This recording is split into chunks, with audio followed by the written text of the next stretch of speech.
順嘅情況下，俾對方斷纜，馬上啦組織一次嘅反擊。倪品高方面，中場大步流星咁推進，然之後挑翻個波俾前邊啦14號嘅卡巴。卡巴入到禁區嘅情況下，有冇機會射成2-0啦？呢個時候又係啦，就卡巴個人能力啦，強力嘅推進啊，令到對方啦就跟都跟唔切嘅情況下，再次啦就偷襲得手。倪品高國際亦都係順利領先到2-0，好輕鬆嘅。兩次都揸住對方，兩次都揸住咗對方嘅防守失誤啦，打一個快速嘅反擊推進。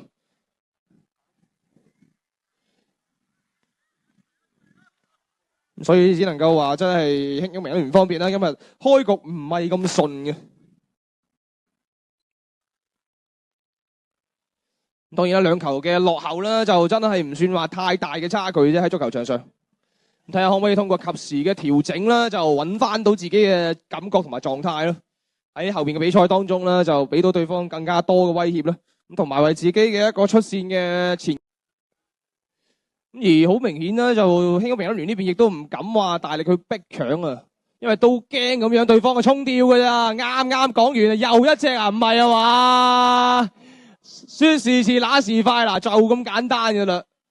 咁啊幾次都係同樣啦，就差唔多嘅方式啦。興高平安聯條防線啦，一次又一次咁俾對方啦打穿嘅。其實都係利用翻啦，就卡巴嗰個人能力啊，冇辦法。